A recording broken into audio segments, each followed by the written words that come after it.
అందరికీ నమస్తే అండి. Welcome to Telugu traveller diaries channel. ఈ ఛానల్ సబ్స్క్రైబ్ చేసుకోవాల్సిందిగా మిమ్మల్ని అందరినీ కోరుకుంటున్నాను.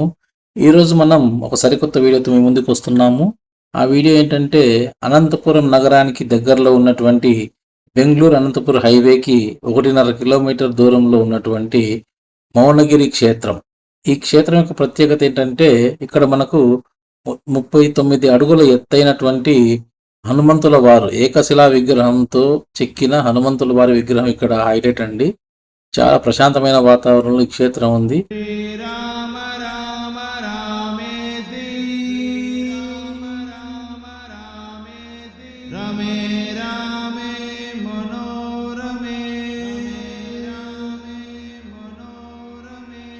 సహస్రనామ తత్తుల్యం రామనామ వరాననే శ్రీరామ రామ రామేతి రమే రామే మనోరమే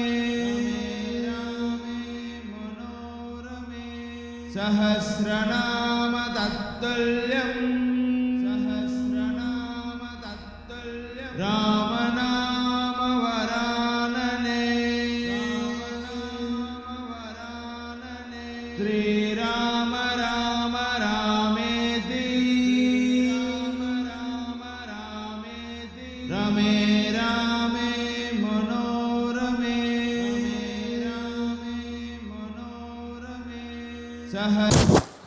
ముందుగా ఈ క్షేత్రం ఎప్పుడు మొదలు పెట్టారు, ఎప్పుడు పూర్తయింది, మీకు ఈ క్షేత్రం పెట్టడానికి గల స్ఫూర్తి ఏంటి, ఈ విశేషాలు చెప్పాలి.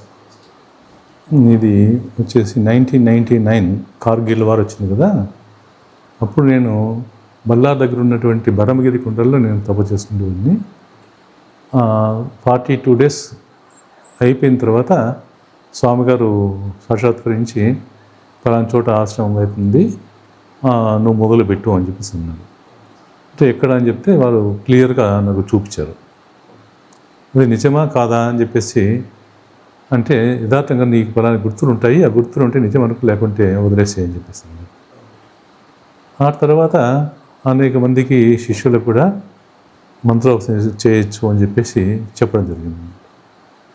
తర్వాత అటు నుంచి నేను దీక్ష విరమణ కోసం మాది పెనుగొండ దగ్గర తెగినగండి క్షేత్రం అనే ఉంది. మాది ఎక్కడ పోయినా కూడా అక్కడ దీక్ష విరమణ చేస్తుంటాం. దీక్ష విరమణ చేసి తిరిగి వచ్చేటువంటి సమయంలో ఇక్కడ బస్సు పంచర్ కావడం జరిగింది. కరెక్ట్ ఆ రోడ్లోకి వస్తానే పంచర్ అయింది. వారు అడిగితే స్టెప్ని లేదు, వారంటీ రూపాయి తెచ్చుకోవాలా, వేరే బస్సులో వేస్తారని చెప్పేసి అన్నాడు. ఎంతసేపు అయితే దాదాపు 1.5 hour కావచ్చు అని చెప్పేసి అన్నాడు.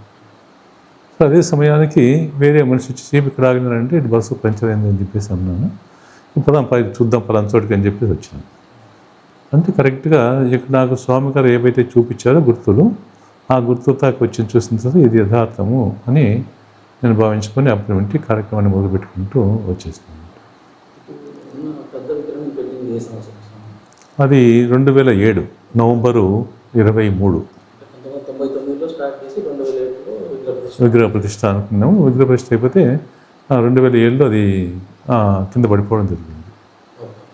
తర్వాత అప్పుడు ఇంటి ప్రయత్నం చేసుకుంటూ ఇది ఈ 250 టన్నులు విగ్రహం. ఇది అంటే 39 అడుగులు హైటు, 5 అడుగులు మందము, 12 అడుగులు వెడల్పు ఉన్నటువంటిది ఈ భారీ విగ్రహం. ఇది నిలబెట్టడం కోసం 1 సంవత్సరం పట్టింది. ఆ విగ్రహం మలిసేకి 1 సంవత్సరం పట్టింది. తర్వాత ప్రతిష్ఠ చేయడానికి దాదాపు 4 సంవత్సరాల వరకు టైం తీసుకుంది. అంటే 2016లో 2016 నవంబరులో విగ్రహ ప్రతిష్ఠ చేశాము. అప్పుడు ఇంటికి కార్యక్రమం జరుగుతూనే ఉంది. అంతా ఇక్కడే బెంగళూరు నుండి విగ్రహం తెప్పించాను. తర్వాత మహాబలిపురం నుంచి శిల్పులు పిలిపించేసి 12 మందిని వాళ్ళు మలిసి 1 సంవత్సర కాలం తీసుకున్నారు. అంతా ఇక్కడ జరిగింది.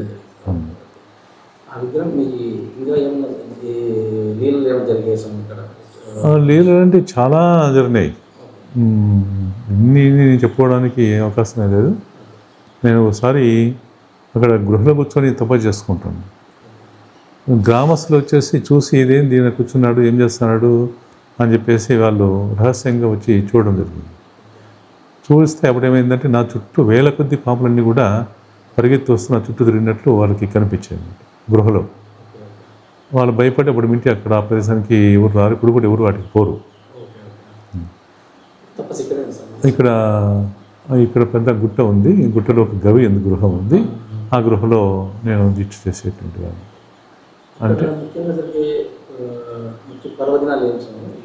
ఈ ముఖ్యమైన పర్వదినాలు అంటే ఇప్పుడు దసరా ఉత్సవం చేస్తుంటాము, తర్వాత శ్రీరామనవమి, ఉగాది, హనుమ జయంతి. ఈ మెయిన్ కార్యక్రమం అంటే హనుమ జయంతి, తర్వాత నవంబర్ 25 వార్షికోత్సవం. ఇది ప్రధానంగా ఉంటుంది. వార్షికోత్సవానికి హనుమ జయంతికి బాగా భారీగా ఖర్చు పెడతాము. అంటే స్వామివారికి భారీ ఎత్తున అభిషేకాలన్నీ ఉంటాయి. దాదాపు ఒకసారి కార్యక్రమానికి 12 నుంచి 15 లక్షల వరకు ఖర్చు వస్తుంది. కార్యక్రమం దాదాపు అంటే ప్రతి కార్యక్రమానికి ఒక 10,000 మంది పైన వస్తుంటారు. రాబోయే కార్యక్రమం అంటే ఇంకా ఎక్కువ పెద్ద టెంపుల్ పెట్టదలుచుకోలేదు. ఆధ్యాత్మికంగా చాలామంది వచ్చి కూర్చొని ధ్యానం చేసుకునే అవకాశంగా, మామూలుగా సత్పురుషులు, పుణ్యాత్ములు, సాధువులు కూర్చొని సమావేశం ఏర్పాటు చేసి ఆత్మస్థితిని ఏ విధంగా పొందాలా, పరమాత్మ యొక్క స్థితి ఏ విధంగా ఉంటుంది, గమ్యం ఏ విధంగా చేరాలా, అంటే ఈ దేశాన్ని ఏ విధంగా మనం కాపాడుకోవాలా అనేటువంటివన్నీ చర్చించుకోవడం కోసం ఒక పెద్ద భవంతి కట్టాలని చెప్పేసి అనుకుంటున్నాము. అది మొదలవుతుంది. ఇంకా నెక్స్ట్ అంటే మా గురువుగారు పోతులూరి వీరబ్రహ్మేంద్ర స్వామి వారు, విరాట్ పోతులూరి స్వామి వారు, వారికి ఆదేశంతో ఇవంతా జరుగుతుంది. ప్రతి కార్యక్రమానికి స్వామివారు ముందుంటే మమ్మల్ని నడిపిస్తారు. స్వామివారి యొక్క ఆదేశానుసారమే ప్రతి కార్యక్రమం చేస్తుంటాము. స్వామివారికి కూడా పీఠం కూడా కట్టాలని చెప్పి ప్రయత్నం చేస్తున్నాము. కానీ ఆర్థిక పరిస్థితి అంతంత మాత్రం ఉండడంతో దాదాపు అంటే 1 కోటి రూపాయల వరకు ఖర్చు అవుతుంది. కొంచెం ఫైనాన్స్ మనకు ఎవరైనా సపోర్టు ఉంటే ఆ సపోర్ట్తోనే దాన్ని చేయాలని చెప్పి ప్రయత్నం చేస్తున్నాము. ఇంకా కాలం ఉంది కాబట్టి తగినటువంటి రాళ్ళు అయితే తెచ్చి పెట్టేసాము, మొదలు పెట్టాలా.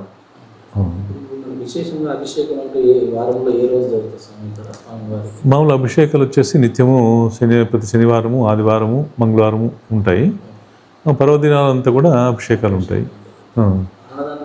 అన్నదానం శనివారం, ఆదివారం అన్నదానం జరుగుతుంది. పర్వదినాల్లో మాత్రం అందరికీ అన్నం పెడతాం. ఏ రోజైనా కాకుండా ఆ రోజు అన్నదానం చేస్తాం. ఇక్కడ ఏమిటంటే చాలా శక్తివంతమైనటువంటి స్వామివారు. ఎందుకంటే 2007లో విగ్రహం పడిపోయినప్పుడు ఇక్కడికి యూపీ క్యాడర్ వైఎస్ వ్యక్తి రావడం జరిగింది. వారికి అనారోగ్య కారణాల మూలంగా ఇక్కడ రావడం జరిగింది. వారు 3 రోజులు ఉన్న తర్వాత వారికి క్యూర్ అయింది, రోగం నయమైంది. ఆ తర్వాత వారు వెళ్ళిపోయిన తర్వాత మీరు ఎందుకు వచ్చారు, ఏం కథ అని చెప్తే వాళ్ళు చెప్పడం ఏంటంటే, నాకు తీవ్రమైన జబ్బు మూలంగా నేను హిమాలయ గురువుల దగ్గరికి వెళ్ళాను. అక్కడ వెళ్ళిన తర్వాత వాళ్ళు అక్కడ పోయి ఒక లీఫ్ తెచ్చారు. లీఫ్లో దక్షిణ భారతదేశంలో మౌనగిరి క్షేత్రం ఉండను, ఆ మౌనగిరి యోగ ద్వారా నీకు రోగం నయమవుతుందని చెప్పేసి అన్నారు. నేను 3 నెలల నుండి చూస్తున్నాను, చివరికి ఈ అడ్రస్ కనుక్కొని నేను వచ్చానని చెప్పేసి వారు చెప్పడం జరిగింది. తర్వాత ఏమైందంటే ఇది వాళ్ళు వచ్చినది 2007 ఆగస్టు అట్లా వచ్చారు. ఈ విగ్రహం వచ్చి నవంబర్లో పడిపోయింది. తర్వాత ఆయన వచ్చేసి 2008 జనవరిలో ఆయన మళ్ళీ ఫోన్ చేశారు. ఫోన్ చేస్తానే స్వామి మీరు ఉన్నారా అని చెప్పేసి అన్నాడు. నేనంటే అయితే విగ్రహం పడిపోయిందా అన్నాడు, అడిగారు. అంటే మీ ఇట్లంటే ఏం లేదు, నేను ఇక్కడ హిమాలయ యోగ దగ్గరికి వచ్చాను, లీఫ్ తీసుకున్నాను అని ఆయన చెప్పినాడు. ఇక్కడ విగ్రహం అన్నా పడిపోవాలా, లేకుంటే కర్త అన్నా లేకుండా పోవాలా అని రాసి ఉంది ఇంట్లో అని చెప్పేసి అన్నాడు. తర్వాత ఏమేమి చెప్పండి అని చెప్పేది ఆయన అంతా కూడా పూర్తి అది సాంస్క్రిట్లో ఉంది, సాంస్క్రిట్ చదివి అంతా కూడా వినిపించాడు. అంటే ఇది 108 దివ్య తిరుపతిలో ఒక దివ్యమైన తిరుపతి అవుతుంది, అంతర్జాతీయ ఖ్యాతిగాంచుతుంది. ఇక్కడ ఈశాన్యంలో నిత్యము అఖండ జ్యోతి వెలిగేటువంటి స్థితి వస్తుంది. ఈశాన్యంలో ధర్మ చక్రాన్ని ఏర్పాటు చేయడం జరుగుతుంది. దాని మూలంగా అనేక మందికి అంటే కష్టాలు ఉన్నటువంటి వారికి చేతకానటువంటి వారికి, అంటే అన్యాయానికి గురైనటువంటి వారికి ఈ సంరక్షణ కేంద్రంగా మారిపోతుంది అని చెప్పడం జరిగింది. తర్వాత ఇది యుగాంతం తర్వాత విరాట్ పోతూరి వీరేంద్ర స్వామి వారు ఈ ప్రదేశం వచ్చిపోతామనేటువంటి విషయాన్ని కూడా దాంట్లో రాయడం జరిగిందనమాట. అది అక్కడ జరిగిండేటువంటిది. ధర్మాన్ని గురించి, దేశ రక్షణ గురించి రాబోయే కాలంలో కార్యక్రమాలు చేస్తామని ప్రస్తుతానికి ఏమన్నా ఆ టైప్ ఆఫ్ క్లాసెస్ ఏమన్నా జరుగుతున్నారా? ఇప్పుడైతే ప్రస్తుతం అయితే అలాంటి మామూలుగా వచ్చినటువంటి వారికి అంతా చెప్తూ ఉంటాను. కానీ ఎక్కువ మంది ఏమిటంటే ఇక్కడ కొంచెం అడవి ప్రదేశం కాబట్టి సరైనటువంటి వసతులు లేకపోవడంతో రావడానికి అంత ఇబ్బంది పడుతున్నారు. భవిష్యత్తులో అవన్నీ కూడా చేయాలా, మన దేశం ఏ విధంగా కాపాడుకోవాలా, మన హైందవ ధర్మాన్ని ఏ విధంగా కాపాడుకోవాలా, అంటే రాను వచ్చే భవిష్యత్తు కాలంలో పరిస్థితి చూసి చాలా భయంకరంగా ఉంది. స్వార్థం చేత ఏమవుతుందంటే మిగతా వాళ్ళంతా కూడా వారు కులం కోసం బతుకుతారు, కానీ హైందవ సమాజం ఏమంటే కులం కోసం బతకదు. కేవలము వారు సంపదల కోసము తన వారిని ఏ విధంగా పై తెచ్చుకోవాలా, ఎక్కువ ఏ విధంగా డబ్బు సంపాదించుకోవాలా అనేటువంటి భావంతోనే ఉంటారు. వారు కూర్చొని దేవతల్ని బాగా ఆరాధిస్తారు, అంటే భగవంతునికి సేవకు వాళ్ళ సమయాన్ని కేటాయిస్తారు. మనము సమయాన్ని కేటాయించడంలే, కేవలము పోవడము, ముక్కోవడము, వెళ్ళిపోవడం అంతే. అంటే దేవుని ముక్కున్నామా, దేవుని ఆశీర్వాదం పొందినామా, వెళ్ళిపోతున్నామా అని. కనీసం వచ్చిన తర్వాత సంకల్పం చెప్పించుకోవడం కానీ, వచ్చిన తర్వాత తీర్థప్రసాదం తీసుకోవడం కానీ ఏముండదు. తీర్థం ఇచ్చే లోపల వాళ్ళు వాకిలి గడుపు దాటిపోయింటారు. ఇట్లా ఈ హైందవ యొక్క స్థితి ఈ విధంగా ఉంది. మనకైతే అన్ని కార్యక్రమాలను దేవుడు సహాయం చేయాలా, కానీ దైవ కార్యక్రమాలకి మనము వెనుకుంటున్నాం, దేవుని యొక్క సేవలు తీసుకోవడానికి ముందు ఉంటున్నాం. అందుకోసం ఈ విధంగా ఉండడం మూలంగా ఏంటంటే భవిష్యత్తు కాలంలో దేవాలయాన్ని పడగొట్టేసి మసీదులు మాస్కులు కట్టేస్తారేమో అనేటువంటి భయం కూడా ఉందన్నమాట. అలాంటి స్థితి లేకోకుండా అందరిలో కూడా ఆధ్యాత్మిక స్థితి వైపున మళ్ళించి ఈ దేశం అంటే ఏమి, ఈ దేశం యొక్క విలువలు ఏంటి ఏమిటి, మన సంస్కారం అంటే ఏమిటి అనేటువంటి భావన చేత నేను కులాలకు వ్యతిరేకంగా ఈ కులం ఆ కులం అంటున్నాను. అంతకు వచ్చేటువంటి వాళ్ళు అన్ని కులాలు వస్తారు, అన్ని కులాలకు అనుకూలమైనటువంటి క్షేత్రం ఇది.